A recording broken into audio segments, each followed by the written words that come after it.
Next ko lang pala mga kabowlers, itong summer capital ng Florida Blanca. Ito yung Palacol River. Ang maganda kasi dito, running water yung tubig dito, talagang galing sa bundok.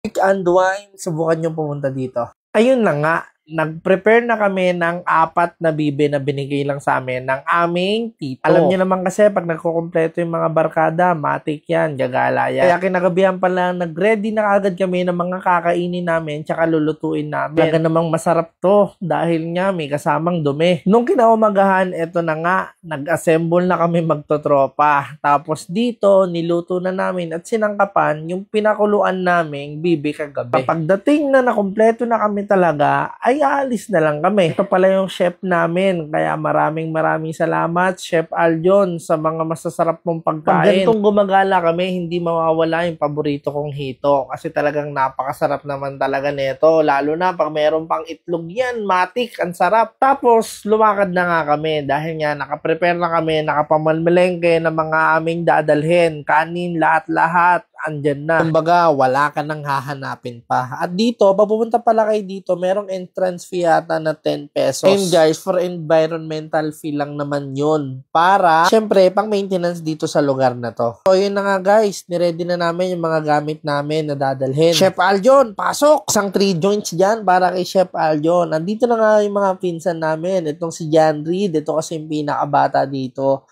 Kaya, asa nakakatanda, kailangan ako yung bumuhat nito kasi mamaya pagalitan tayo eh. Sa kanya na nga galing yung bibe, siya pa yung magbubuhat. Kaya ako nagbuhat. Pero kahit walang bibe, talagang tutulungan ko yun talaga. Guys, kung akala nyo dyan kami, dun pa kami sa pinakadulo talaga. Talagang medyo malayo, parang mga 5 minutes yung nilakad namin.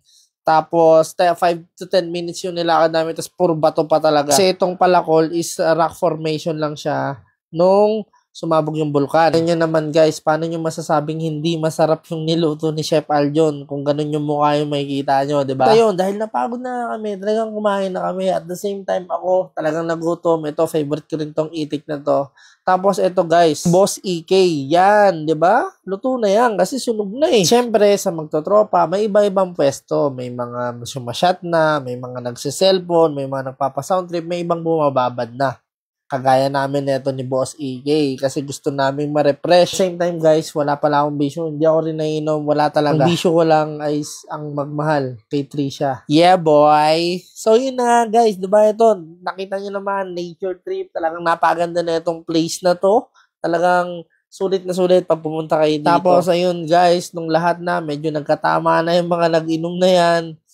Nagtampisaw na kami. Talagang relaxing. Tingnan nyo guys, so running water yan. Continuous, no? Talagang refreshing. Kasi talaga, pag running water, at the same time, hindi siya galing sea. Talagang nakaka-relax talaga dito, promise. Ito yung mga panahon na wala kang ipapagpalit dito kasi talagang napakaganda. Ito lang siguro ipapagpalit ko dito. Yan.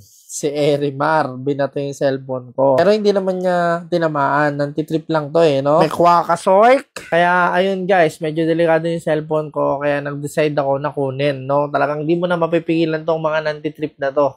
Kagaya niyan, tignan nyo naman guys, napakaraming bato niya, no? Di ba? Buti walang tumama, hindi nalaglag. Ayun guys, kung gusto nyo gumala na magdodropa nyo, subukan nyo. Nakakita naman kami dito ng mga extreme na mga bata. Tignan nyo, tumatalon sila. Yung mga katutubo dito sa Palacol River, sila yung parang tagabantay dito. Dito na sila na ninira. At kaya nga nasabi ko kanina, ito, di ba? Meron tayong tropa na ganito talaga, yung nagsiselfie lang sa gedli, tas mahiya. Tapos, nung pagkatapos na namin lahat, guys, no? It's a day spent with my friends and cousins. Ito yung mga bagay, guys, na pagkikwentuhan nyo pag tumanda na kayo. Kami kasi, guys, wala pa kami mga anak, wala pang pamilya, kaya sinusulit namin yung every moment na magkakasama kami. Sa susunod, hopefully, sana sa beach na kami mapunta, di ba? Hindi na dito. Inaayin na namin yun. Gusto lang ako sabihin sa inyo guys na lahat ng masasayang panahon meron talagang end, no? Ito, nag-end yung namin sa masaya. Pero araw namin dito, hindi pa naman dito na itatapos kasi pagkatapos niya, nagkape pa kami, no? Nagkita-kita pa kami ulit. Kasi alam namin na matagal pa ulit bago mangyari to. Siguro a year or ano. Pero shoutout muna sa mga hindi nakasama ng pinsan ko. Si John A, sana naman magpakita ka sa amin. Na-miss ka na namin. Tapos si Kenneth, pumasok sa trabaho niyan, okay lang. Okay lang din, sabi ni Miguel, at least wala daw sasaway sa kanya. Ayun lang guys, bago matapos tong video na to, kung meron kayong time na makagala ng mga tropa nyo, gumala na kayo, huwag nyo antayin yung panahon na merong sa lamay pa kayo magkita-kita, huwag nyo antayin yung gano'n na. So, kagaya kami dito, nagpapakasaya kami, no? And ito si Boss Aljon, tignan nyo naman, si Chef Aljon, di ba? Talagang solid na solid. Guys, itong experience na to talagang napakaganda. Naka-video. Swerte lang kami kasi ginamit ko yung platform na ko para makita nila, no? So yun guys, ito pala yung grupo namin, Team Relax kung tawagin. At ayun guys, I hope na merong kayong nakuha dito sa video na to. I hope na nag-enjoy kayo. So yun guys, maraming salamat sa panonood. Thank you.